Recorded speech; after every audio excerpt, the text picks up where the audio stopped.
Hello and welcome back to the UBF podcast. I'm Abs. I'm Thomas. How's your Christmas, mate? Yeah, man, not bad. Went to the families, went to church first of all, went to the family's house, spent a bit of FIFA, went out that night as well. Successful night, successful Christmas. Yeah. Yours? I played a lot of FIFA. A lot of FIFA. FIFA. Did you have a good night? I had a good night. Had a good night. I think Christmas is the time to have a good night. Yeah, no, it was good. Let the hair down, celebrate a bit. It was good to go out with the boys that night. Likewise. And, I enjoyed it, mate. More importantly, the juicy stuff. Arsenal-Liverpool. Mate. Again, like I said last week, could have stayed in my bed.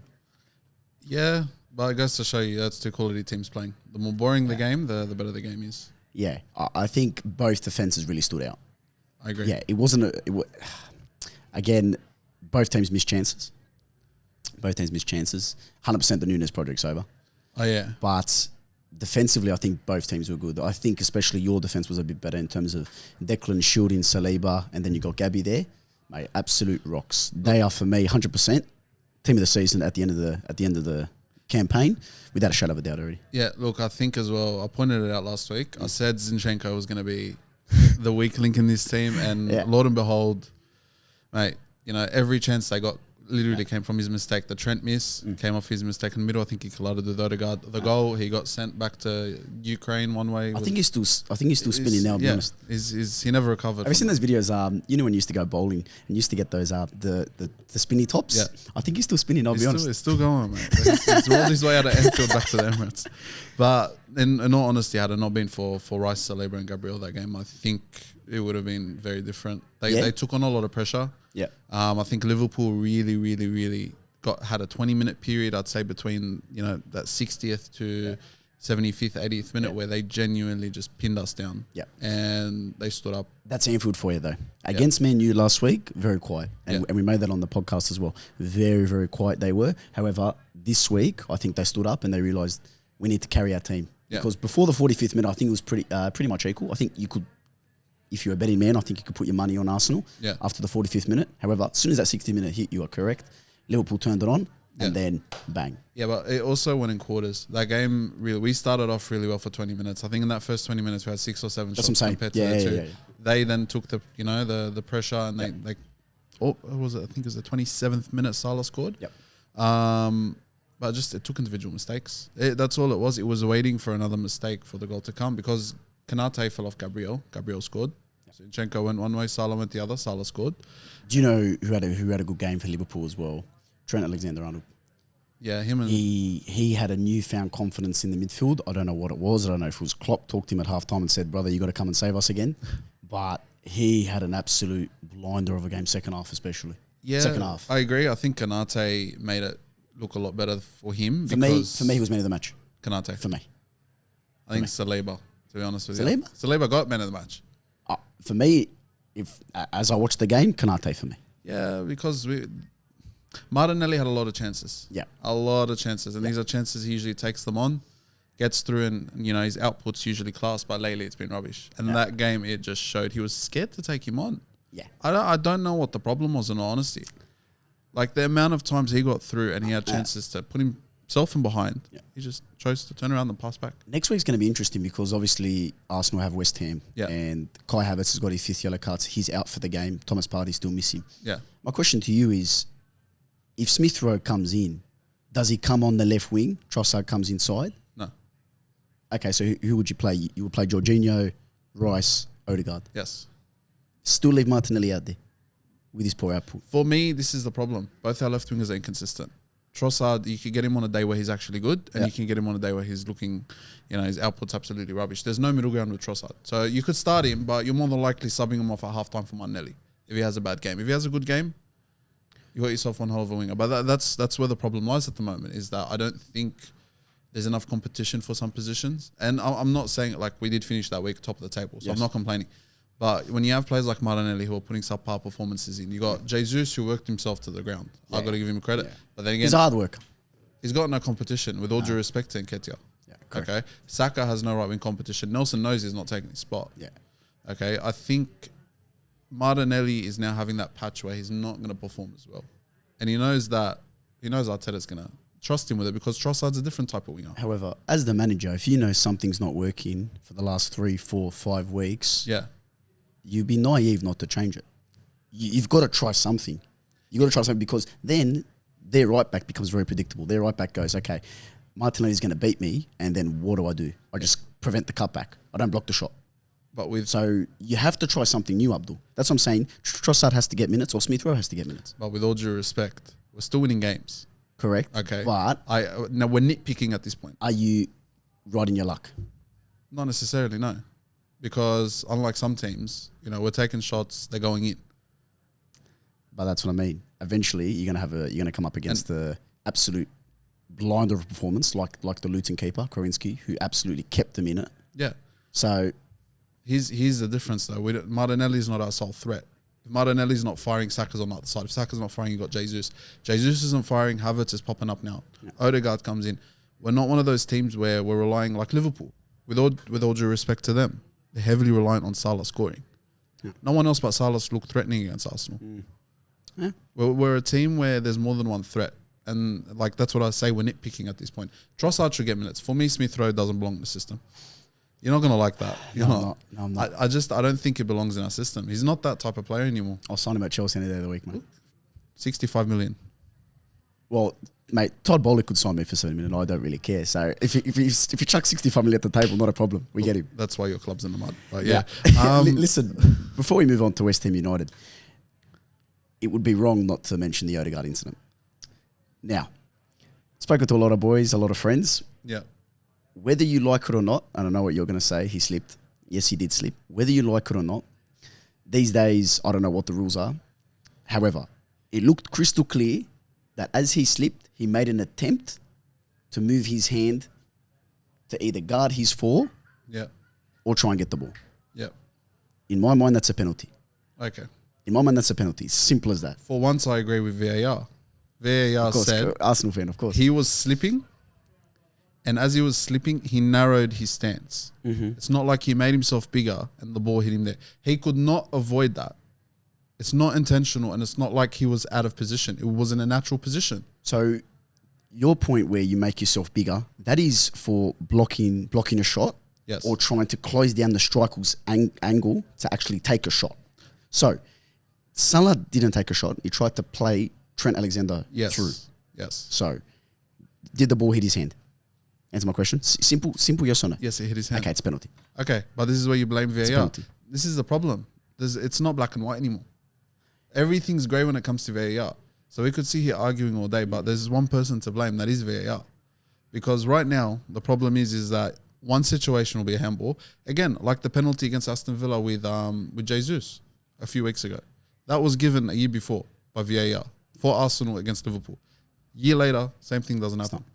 This is the problem. It's not. We could argue all day. I could sit here and argue with you all day. Trust me.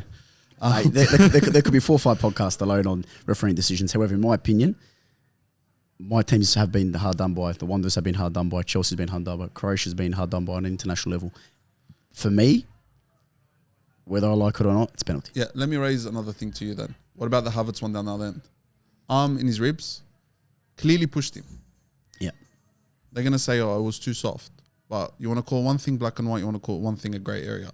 That's clearly a grey area. That could have been a penalty any other day. However, I think the Odegaard one, for me, was more black and white in your terms. In your terms, was more black and white than the Havertz. Okay, what is he meant to do? It's unfortunate. If you're falling, like, what is he meant to do? Okay, I'll put it this way.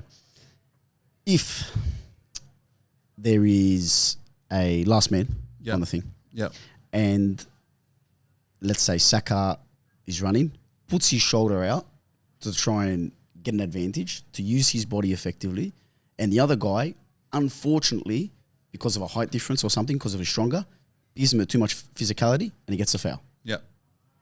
It's unfortunate, but it's happened. I understand. It's the same thing. I understand. And I go back to say that's where the rules need to be looked at again. It's black and white. And I agree with you.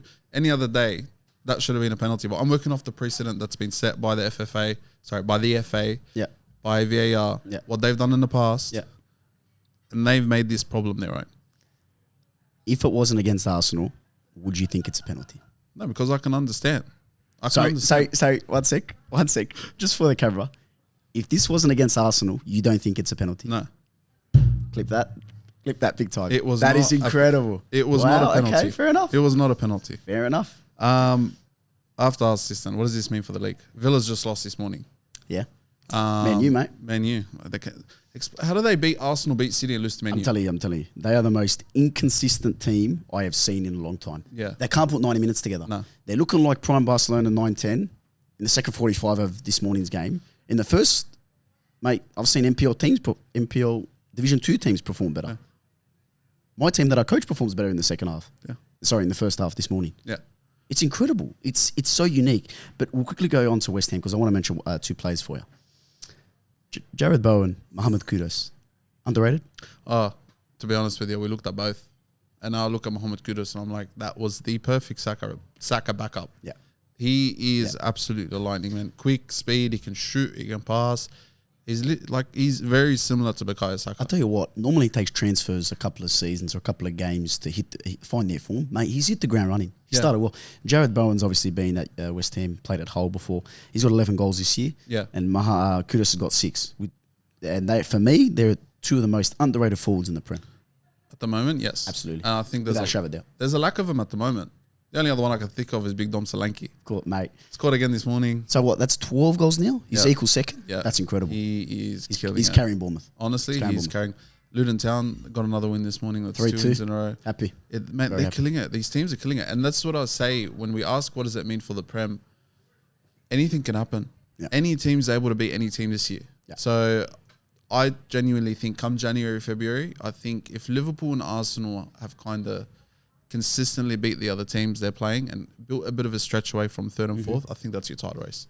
I can't, in all honesty, I respect Pep and I respect that City team. They've done a lot. Yeah. But it's not their season. Do you think Villa, after this result, their confidence will take a bit of a hitting? Or do you think this break now, this small break from them, do you think they'll find their confidence again? Or do you reckon their confidence is gone in there? And for now, they're just going to slowly drop off and slowly decline down the ladder? Unai Emery needed 3 points from his last 5 games about 5 years ago in his first season against Arsenal. Yeah, he would have finished in the top 4 easy.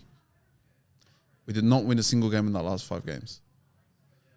Unai Emery... Was that 18-19? 18-19. Unai Emery will run out of steam. And Aston Villa run out of steam. That team is still...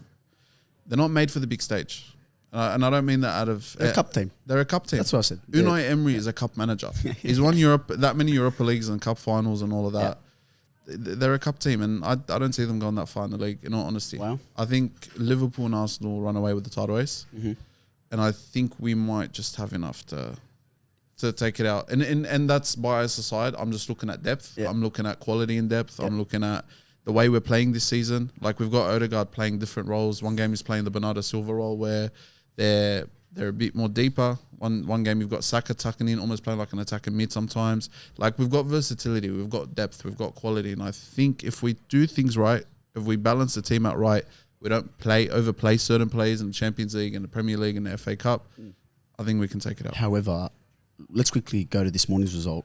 Liverpool-Burnley, 2-0. Yeah. Jota comes on. First 5-6 touches of the ball. Great goal. Yeah. Great goal. Yeah, yeah. Him and Diaz combined beautifully. Even my boy Darwin scored. I saw that Good goal. finish. It was a good finish. One of his few. Yeah. I think there's more misses than goals. Actually, that's a fact. But Liverpool, you can't say that the Arsenal are the only team to have depth. Liverpool do have depth as well. And especially in attacking, I think midfield, they're a bit light. I think they're 1 or 2 injuries away from a serious problem. But it'll be very interesting. Here's my question. Would you take Nunez at Chelsea? No chance. No chance. It's the exact same thing we have Jackson. It's the exact same thing. You don't think you'd offer more? No. At all? No. No chance. Really? No. I'll take Jota any day of the week. Jota, fair enough. Jota, but Diaz any day you wouldn't consider Nunez an improvement? Nope. No. No. Not a chance. Damn. Can we I'm boiling inside. I'm like a teapot ready to go. Can we talk about my boy Sterling? Hey, even my grandma knows to pass that ball. I'll tell you what. T-Rex, this is for you, my friend. Our club is struggling at the moment. We're struggling off the pitch, on the pitch.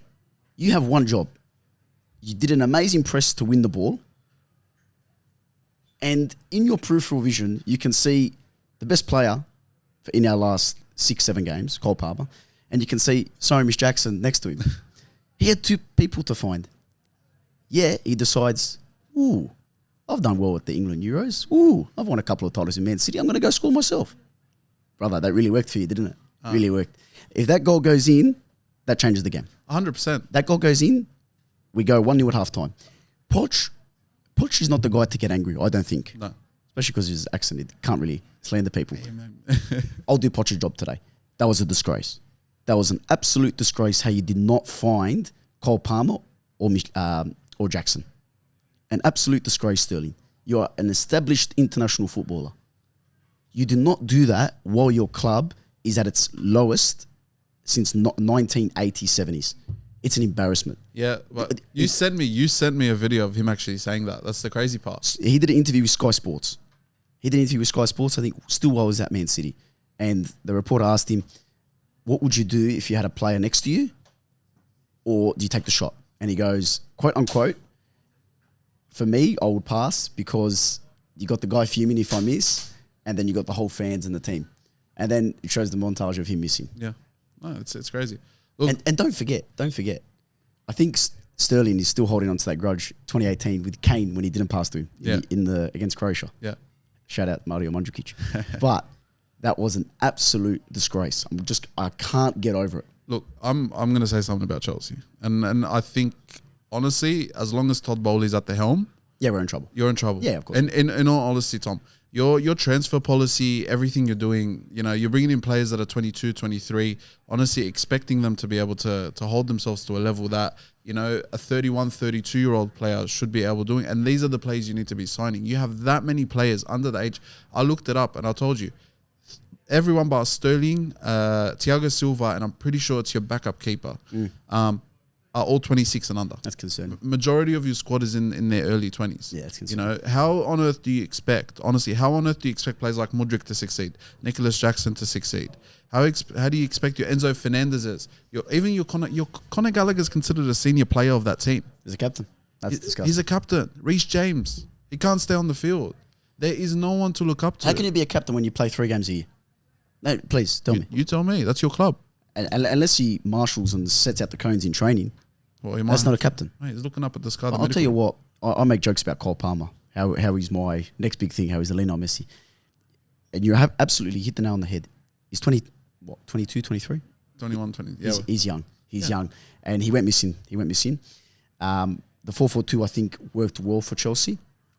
The man that I am pinning my new hopes on is Christopher. Christopher looked good when he came on. Yeah. Nkunku looked really, really good. He got the goal and he linked up play.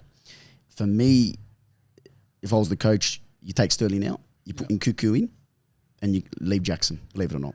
Because, again, Sterling, Jackson, Cole Palmer, especially against Wolves, and Mudryk, we had an XG. Of 2.08 for the whole game. From open play, it was 1.95 out of 2.08. So we are creating chances, Abdul. We are getting there. Cole Palmer's linking, Nkuku's linking, Mudryk's even doing things, but we can't finish. Yeah, but the scary part is Cole Palmer's your best finisher. Yeah. And that's the scary part, is that you got a 21-year-old Cam, right wing, whatever you want to classify him as. Yeah.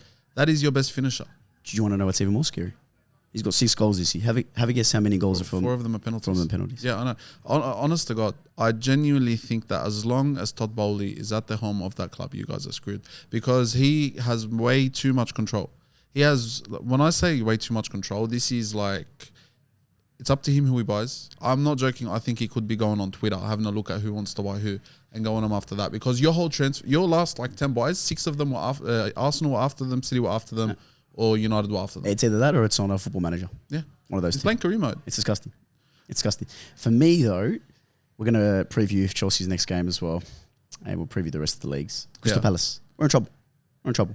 Roy Hodgson, I think he's 85 years old. He's coming close to retirement. But listen, he knows how to get results. Yeah, he does. And back in his era, what formation were they playing? The 4-4-2.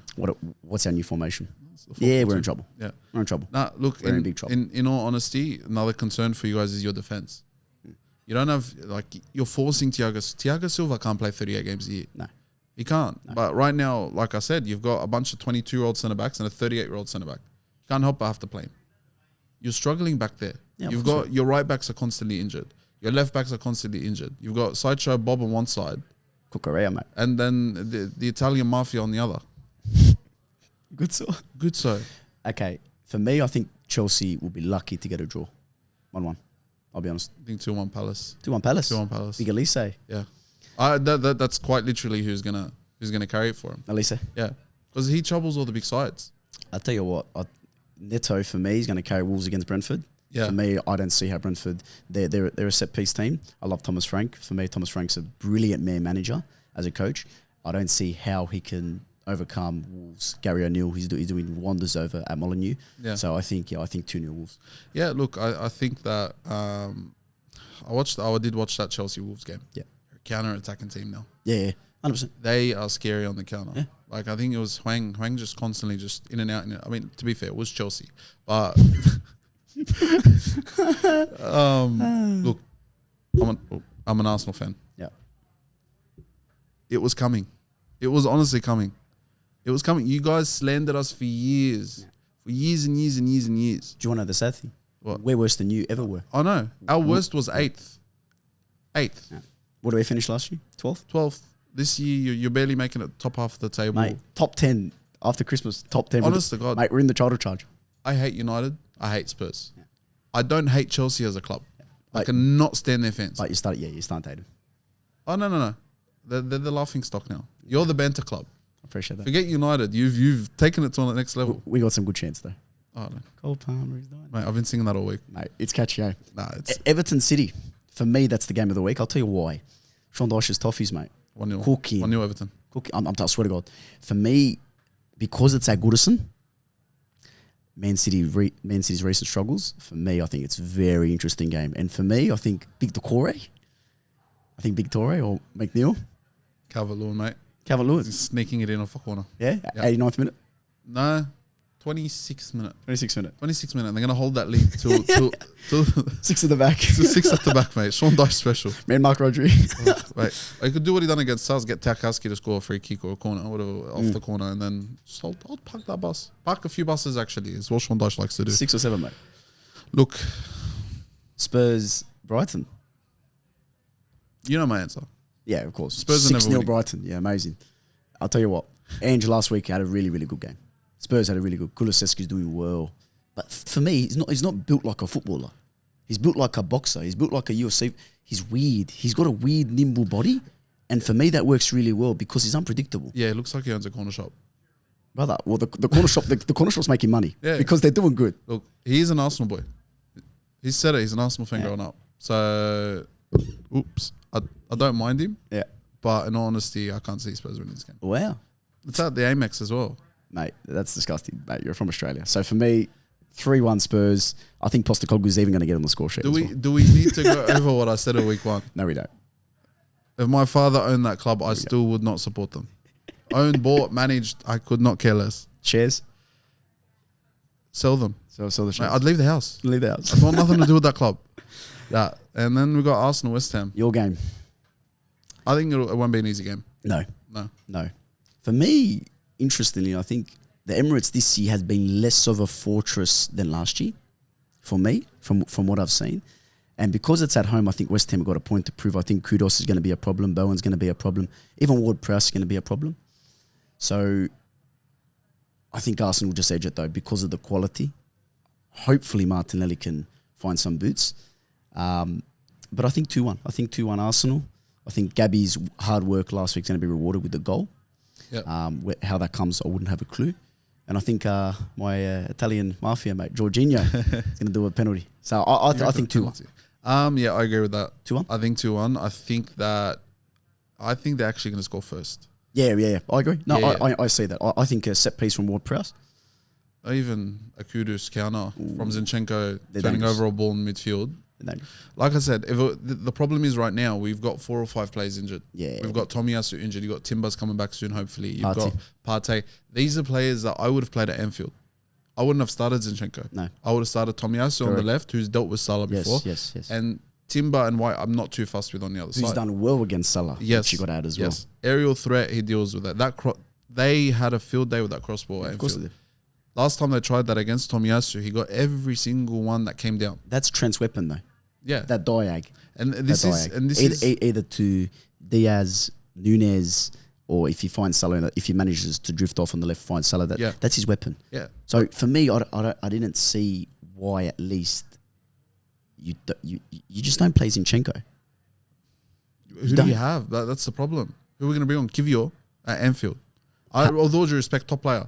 Havertz, winter wildcard left back. Look, mate, I've had so much fun over the last few days with that card. How many goals he scored? Champs. Oh, wait, assists with pass, mate. Ooh, take it down the Beckham spot on the left. Lukaku, big Ron power header. Yeah. But look, I have to say one thing, and this is where I go back and I back myself with what I've said. If our full squad is fit, we can deal with anybody. Okay. We have different types of players in the positions, and they can all play different types of positions. Like, for say, Zinchenko isn't fit, or Zinchenko, you know Salah's going to trouble him. Yeah. Omiyasu comes in, deals with the aerial. That switch. Timber's able to go forward. He's able to be more like a winger. He's able to drift forward. He's able to do well. It's a shame that he's out. He's mid-Jan. He comes back mid-Feb. Yeah, that's a quick recovery from an ACL. Good. 6 months. He's young. He's still young. He's got time. Speaking of Big Romelu, as I was saying before, Serie A. Mate, Juve. Talk to me. My boy Dusan. Okay. I know how much you love him, mate. He's a good player, mate. Found the back of the net again. Starting to find his form, mate. I think that's 6 goals and 1 assist in the Serie A this season. 150 minutes, a goal every 150 minutes. Pretty much. And that's considering the season he's had last year. Yeah. And to be honest with you, it wasn't his best last year. I think he's starting to find his Fiorentina form again. Yeah, that I agree with. I think there's a big move on the cards for him. Well, mate, Chelsea do not go anywhere near him. There isn't a striker you sign that doesn't flop. So you could sign Mbappe tomorrow, and I bet you he will no more than 10 goals in the Premier League. You're joking, aren't you? Kylian Mbappe at Chelsea. More than 10 goals in. Bro, you signed Lukaku off of, what was it, 25 goal season or something odd like that. The Serie A back 16-17 was a different league to what it is now. Okay, and you turned Timo Werner, who was bagging 20 goals a season, into someone who was missing. Bundesliga's different league. Okay, who else have you signed from La Liga? Fernando Torres, you bought him from Liverpool. What happened there? I could keep going back. Alvaro Morata, don't even dare. Hey. For me, you have to go, for Chelsea, you have to go inside the Prem. That's why you bring in Tony. Yeah, you have to bring in Tony. He's not going to go to Chelsea. I'm just saying. That's a downgrade. Listen, Bowley, you got money. I don't know where it comes from. Maybe it spawns from trees, mate, in your backyard. But for me, you got to throw the bank at Tony. So look, back on Vlahovic. Talk to me. You wouldn't take Vlahovic? My own personal bias, or what I think is good for the club? What's good for the club? He starts over Jackson. Would you buy him? How much? 75 million. No. Why not? 60, yes. 60, yes. For me, he's not worth 65. Look, fair enough. Don't forget, Luka Jovic went to Real Madrid. Please tell me where the brother is now. Juventus. Luka Jovic. No, Jovic went to Frankfurt. Then I was thinking of Kostic, sorry. That's another one of my friends. But for me, it's an example of that. Yeah. Big hype. Went to Real Madrid. I think I scored more goals in La Liga than he did. I think you actually made... Did you save his penalty? Yeah, I did. 2 weeks ago? I did. That was me. For me, it will be another example of that. Big hype and then finished. For me. I'll tell you what, though. You know who I will take again? Lukaku at Chelsea. Big Jose, mate. He's cooking. He's doing something. Mate, when I tell you... I'm joking. Just 1 second. I will never take Lukaku back at Chelsea. So I don't think Lukaku would take Chelsea back to begin with. So the player would never agree. My coach of the century. Talk about him. Napoli threw that game away. Yeah, big time. In all honesty. Quick Victor Osimhen rant. As an experienced player you are, I understand you're not the oldest in that dressing room. For me, how you get a red card is beyond me. Now, the first yellow card, not a problem. You do not put yourself in that position to make the referee's mind up. That was his problem.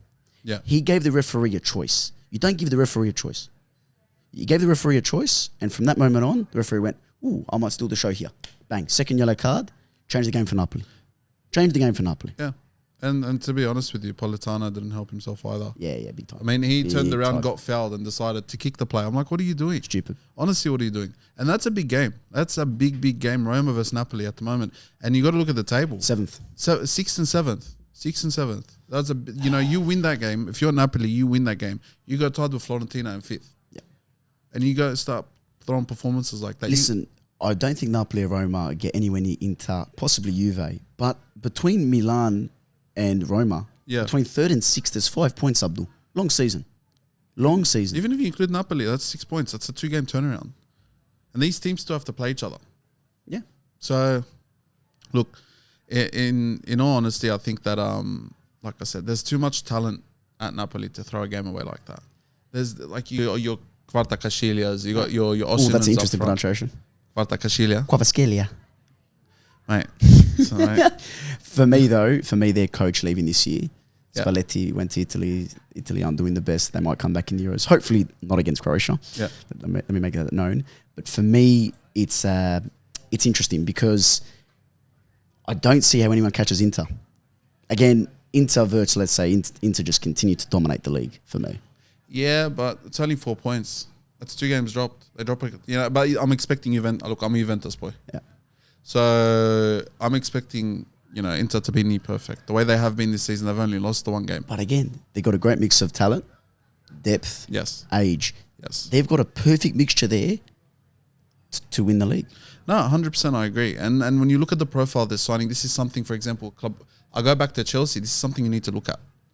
Yeah. When Inter are signing players like Alexis Sanchez, who is, way over the best part of his 30s, that's still experience he's bringing in. Impact player. It's an impact player, but it's also the experience he leads on to the youngins of the club. And might I add as well, outside the field. In the dressing room, that's it's invaluable experience. Correct. Yeah.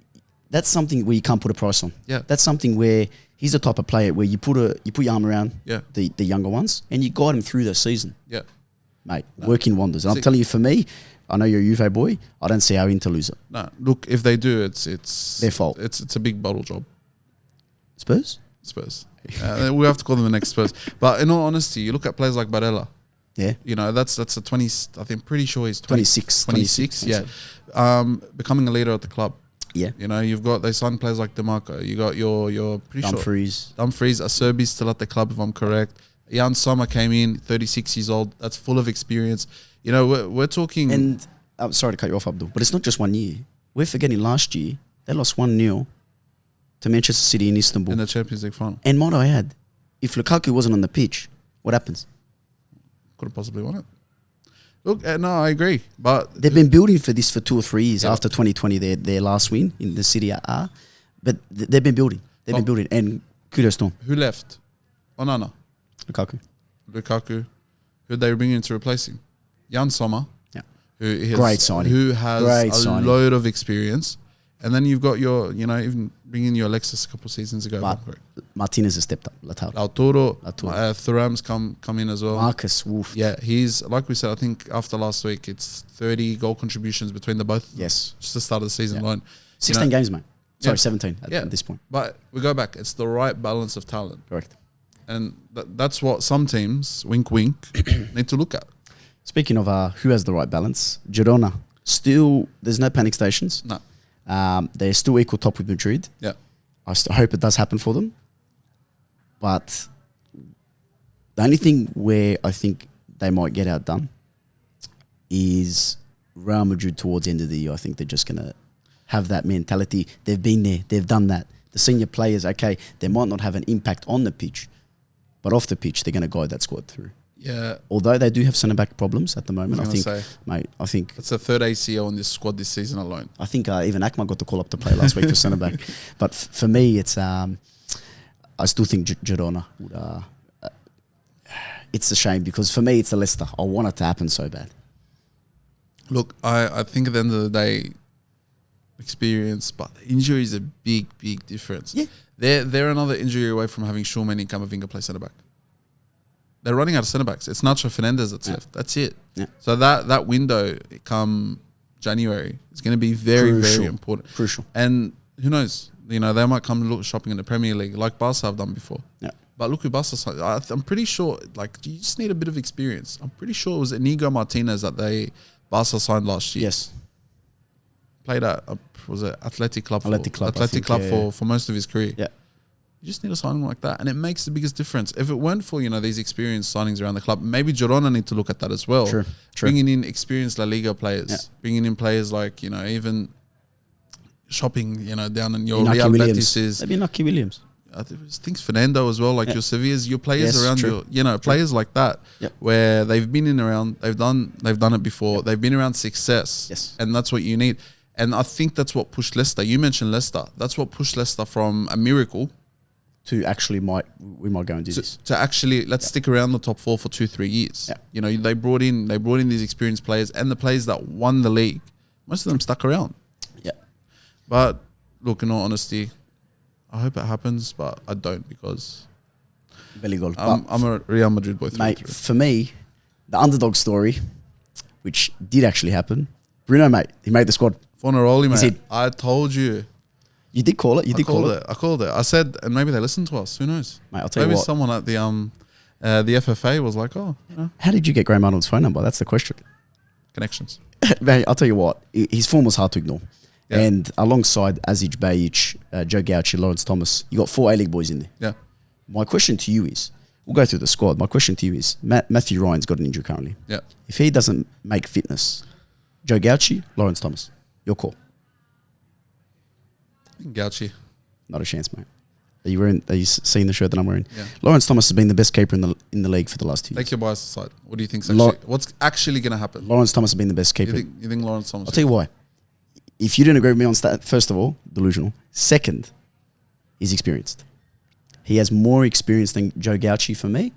And Gauci, you have him in the squad. I'm not questioning Gauci's involvement. I think Redmayne's, he's done an amazing penalty shootout against Peru that got us to the World Cup. Amazing. Thank you for your contribution. But it's time to get introduced that new young blood. And I think Joe Gauci deserves his place there. In terms of who starts, for me, it's Lawrence Thomas. Okay, well, with Gauci, what are his strengths compared to Thomas? You tell me.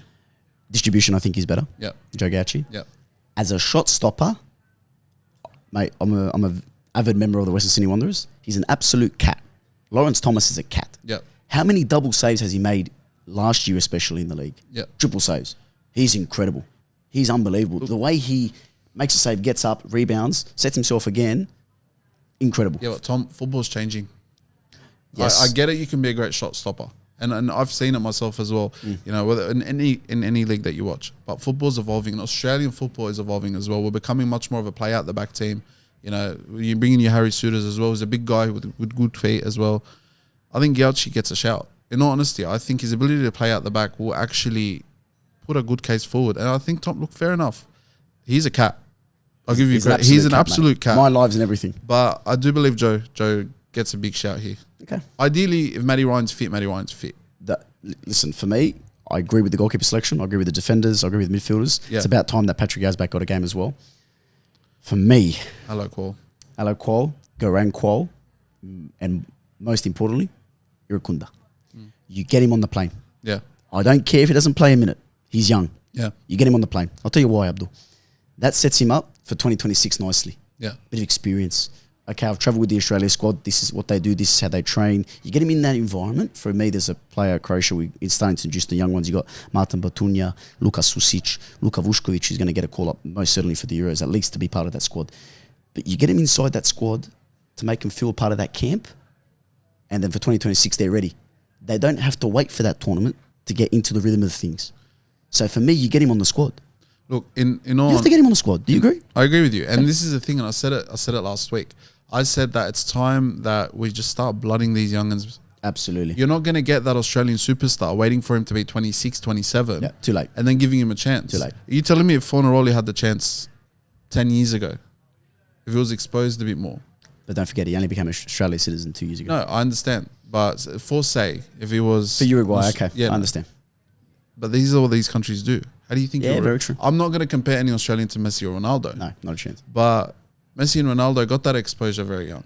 Yeah. They were introduced in a system and they were eased into that system at a It's young the system age. around it. Yes, and that's what we go back. That's what's failing him now. Is that your Qual's not getting a chance. You're going to wait for him to be 23, 24 and then change his eligibility because he's not getting a chance to play for the Socceroos? Listen, you got Martin Boyle, Yeah. most likely going to start. Mitchell Duke, for me, very underrated player. Yep. Not just at Western Sydney Wanderers when he played there. Japan, he's still killing it. I think he won this. He got promoted from the second to the first, the J League now. Yeah. So for me, he's very underrated. The goal against Tunisia will never be forgotten.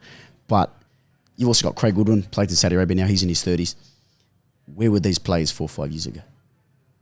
That's my question to you. Yeah. Where were these players 4 or 5 years ago? Why have they only been discovered now? Why have they only been given a shot now? Because like why are we making the same mistakes that we've been making since 14, since 18, since 20? Tom, I've said it before and I'll say it again. It's copy-paste. It's quite literally copy-paste with a lot of these players.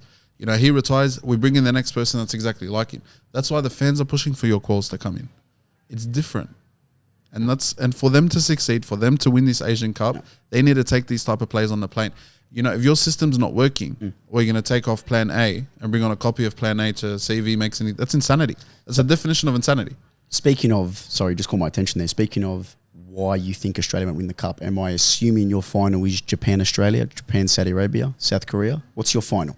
I think Japan's there. I think Japan wins it. For me, I agree. I just think with the other teams, it's a matter of who gets their run together. Saudi has potential to do it. Big time. You know, we've seen what they can do against Argentina in the World Cup. And what a great memory, by the way. Mate, I was cheering that day. No, I love Messi. So, I think if they can string their performances together and they time it well, and towards the back end, they're every chance of winning it. South Korea is a good one as well. But I don't think, aside from, let's be honest here, they've got I think they have very heavy attacking. Yeah.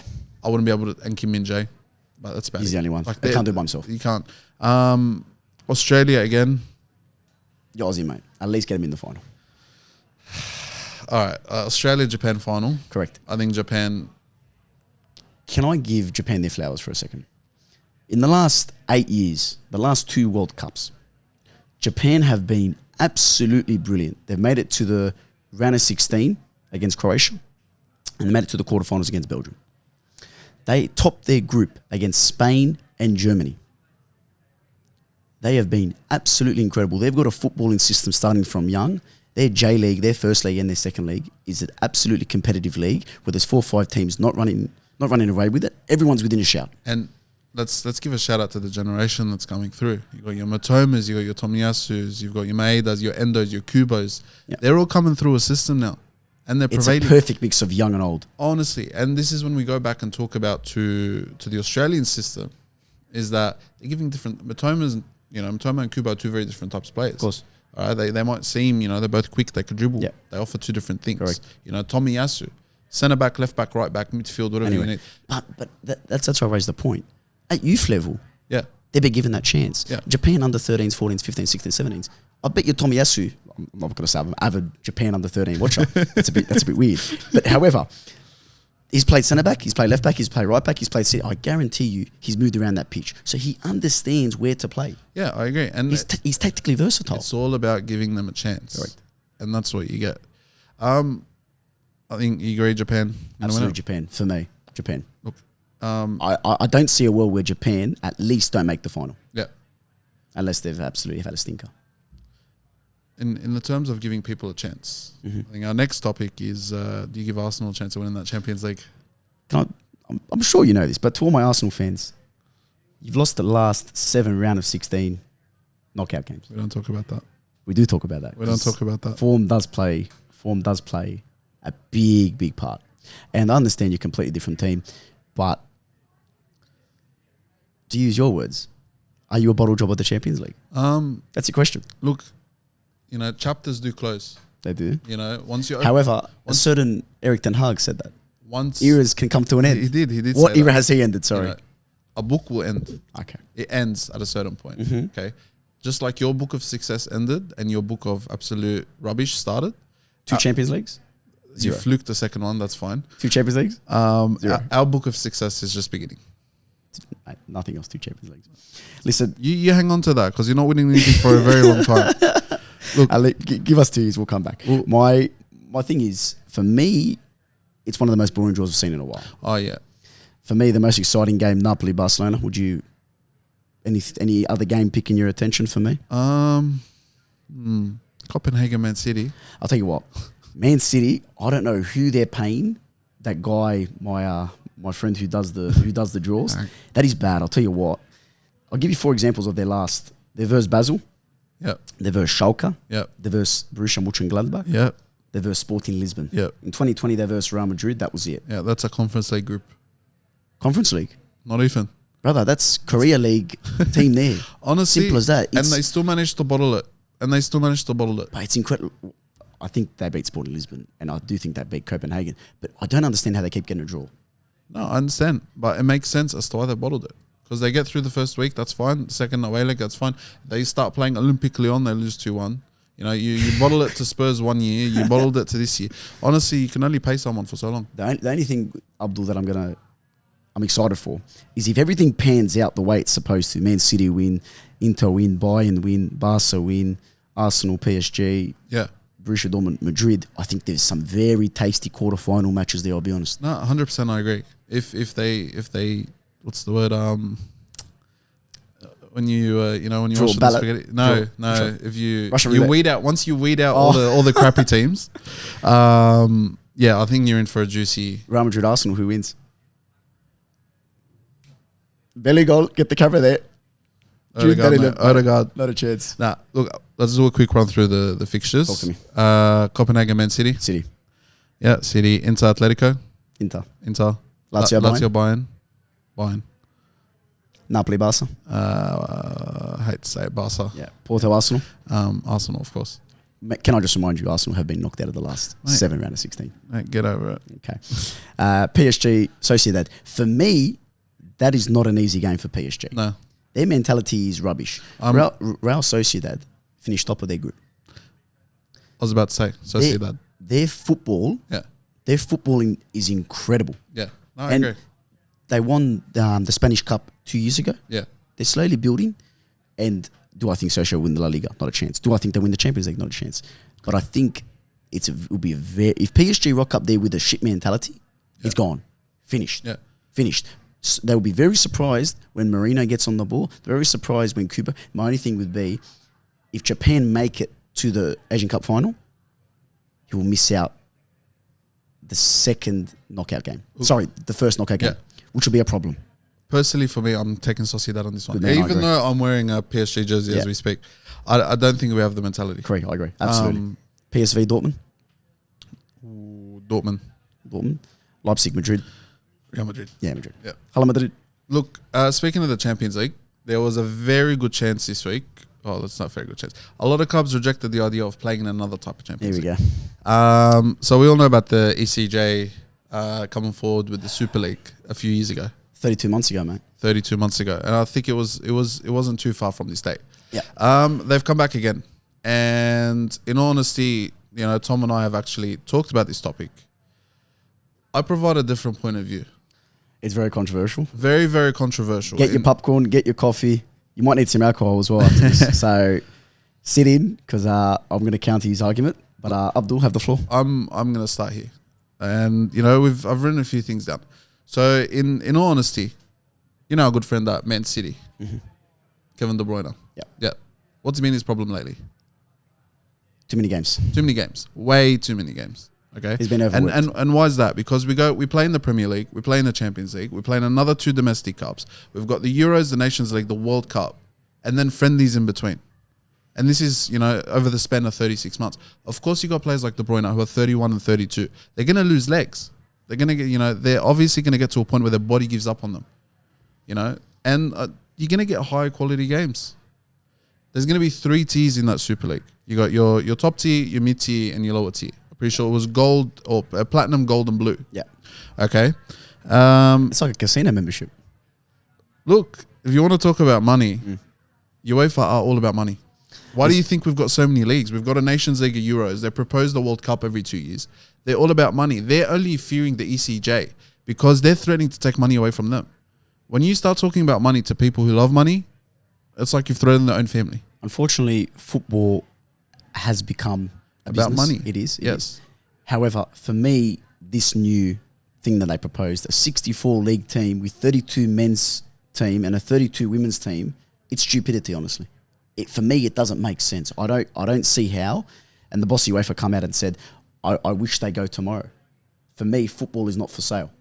Quote unquote. And I agree with you. Football is not for sale. Football is not for sale. Tom, football's not for sale. But at the same time, UEFA's selling it.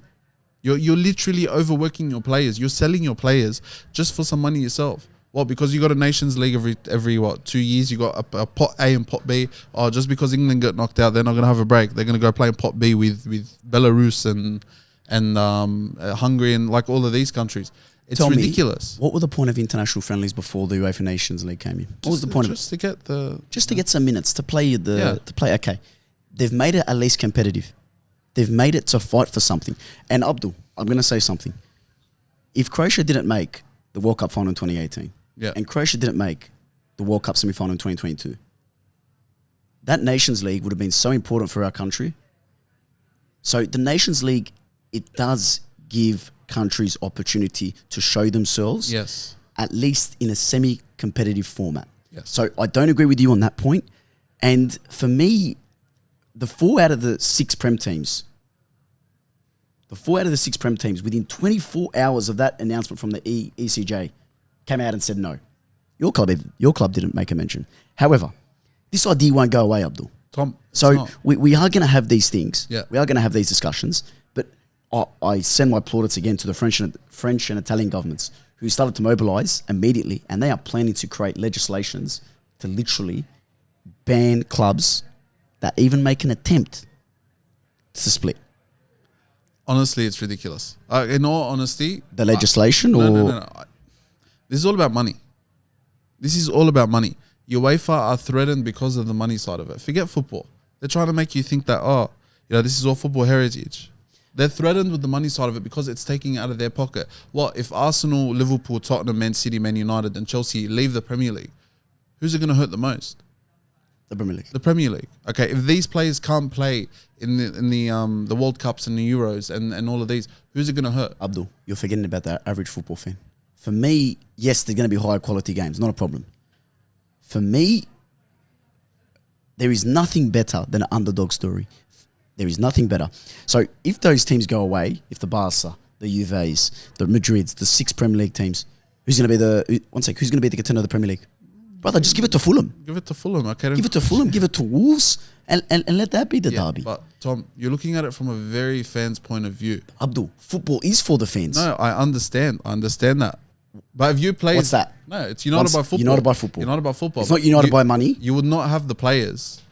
Without the players, you wouldn't have football. Abdul, what are you currently? Are you a fan of football? No, I'm a fan of football. Okay.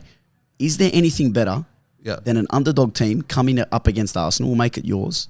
Underdog team coming up against Arsenal. 2-2, Bournemouth last year. Reece Nelson scores 93rd minute. 3-2. Be honest with me. Is that one of your recent great memories? No, it is. It is. It is. Because it was against an underdog team. I guarantee you woke up that morning and went, bang, guarantee win. 1-0, not a problem. 2-0, not a problem. You woke up and went, shit, let me watch the highlights. Wow, Reece Nelson, 95th. You robbed that. That comes in, finished. There is no more underdog stories. There is no more classical matchups that you remember 5, 6 years. What about your kids? What are you going to tell your kids? No. So Madrid versus Barca every 2 weeks. Okay, not a problem. Joe Felix scored. Rodrigo scored. Next week, okay, Rudiger scored a header. Amazing, wow. You're missing a point, but... You will guarantee to your kids... You are missing a point, Tom. You're missing a point. You're not going to have these type of, these superstars playing. De Bruyne has to genuinely miss 2-3 months of the start of every season because of things like this. Because he's playing through painkillers through the Euros. Because he's playing through painkillers in Nations League. You got players like Saka, who by the end of last season, or I think it was about 2 or 3 weeks at the start of this season, was absolutely burnt out because he did not have a break. I understand that football is for the fans, Tom. I get it. But these players will not be playing past 28, 29 in about 10 years if we're going to keep going the way UEFA's going. There is a genuine discussion to be had about player welfare and not burning out players. Yes. To see the best quality of those players, not an average performance. So in theory, this is incredible. An amazing idea. Well done. In practicality, it will not succeed. And me and Abdul had a discussion off here in terms of Saudi Arabia. Will they invest in this? For me, I don't see how. I'll tell you why. What is Saudi Arabia hosting in 2034? The World Cup. They're hosting the World Cup. Do you genuinely think they want to ruin their relationship with FIFA? No. They are right now building their own pro league. They're making it an amazing product. They're getting a women's division in. They're getting a second division in. Amazing stuff. Kudos to Saudi Arabia. I guarantee you they don't want to ruin their reputation from FIFA. No. So I don't see how they invest in this ludicrous idea from Perez and from Laporte. Yeah. No. Look, I understand that. I don't see it. Look, put it this way. I definitely agree with you on one thing. It shouldn't happen. But what UEFA need to be doing is they need to take a page out of their book. You can't play football that often. Like I said, I'm not gonna get if you're taking your kid, his favorite player is De Bruyne, his favorite player is Saka. Oh, where's De Bruyne and Saka? Oh, he's injured. Why? Because he's played about 64 games in the last, a year. It's ridiculous. Look at Pedri, Gavi, they're being overplayed. So, Arsene Wenger came out a couple of years ago with the proposal of having a World Cup every 2 years. Are you actually mad? Honest to God, a World Cup every 2 years means you got to go through qualifiers every year. Means we still got to take care of the Euros. We still got to take care of the Nations League. Like I said, this all goes back to player welfare for me. Of course it does. As a fan, the first thing I'd take care of is player welfare. Yeah. Because I'm not going to enjoy football if I'm sitting here watching Eddie Nketiah, Reece Nelson and Leandro Trossard start a rig because Martinelli's overplayed. Saka's done his hamstring because he's played 32 games in the last 18 weeks. And then you've got Jesus, who was out for 4 months last year. Why? Because they stuck an international break and a World Cup right in the middle of the season. In terms of your product, for me, I don't care about the big matchups. For me, everyone talked about the El Clasico For me, I treasure those dates. For me, it would weaken the product that you have of those classical matchups if they're played every 2-3 weeks. However, for me, it's the product of the players. If the players aren't there and if the players aren't performing an 8, 9, 10 every week because they're playing 55 games, it's stupid. I'll tell you a stat. Ivan Rakitic in 2018 for the Croatia World Cup, when he was playing at Barca, he played 68 games in a calendar year. That's more than once a week. I think he missed 2 games the whole year. Yeah. That's disgusting. It's ridiculous. The year after that, he retired from the Croatian national team. It makes you... Look, at the end of the day... He was 31 at that age, by the way. Tom, you can do the things you love. You can really, really do the things you love. But when you start overdoing it and it's... you're going to get sick of it. Yeah. If he's playing a match every, 5 days on the regular, he's going to turn around and be like, I'm tired. I don't want to do this anymore. Look at Jadon Sancho, for example. A lot of these players, you got to think of player welfare. I think he's got an attitude problem, to be honest. That's a different story. But player welfare is important because it starts to get to you mentally. The minute it gets to you mentally, of course it does. You deteriorate as a whole. Like I said, there's a genuine discussion, and I think next week we should explore maybe player welfare. Yeah. Because I do think that there is genuine discussion where there is too many games and players are retiring early, etc. But again, Abdul, I'll bring it back to the product about this proposed Super League. If you commercialise football, as the boss, I think his name's Alexander, as he said, football is not for sale, Abdul. No. We bonded over those moments. Reece Nelson, Chelsea. I joked to you about beating Sheffield 2-0. But it's those moments. For me, it would weaken it if we got smacked 5-0 by Madrid. We beat Madrid 5-0. And then 3 weeks you're going to verse them again. Yeah. What's the point? No, fair enough. It's for me, against Wolves. That's Wolves' greatest victory this year. Yeah. Besides when they beat Man City. Yeah. But it's their greatest victory. And those fans will treasure that for 3, 4. They will tell their kids that for 3 or 4 years. Yeah. Look, we beat a shit Chelsea team. However, you're going to weaken your product if this comes in. I'm gonna leave it on this point, and I think at the end of the day, they need to take a page out of their own book.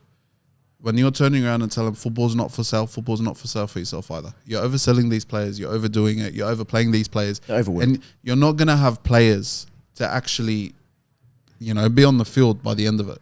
I've seen it more than enough happen lately, and I've seen it with my own Arsenal players. I've seen it with, your Man City squads, great teams being deteriorated because of the overplaying of football players.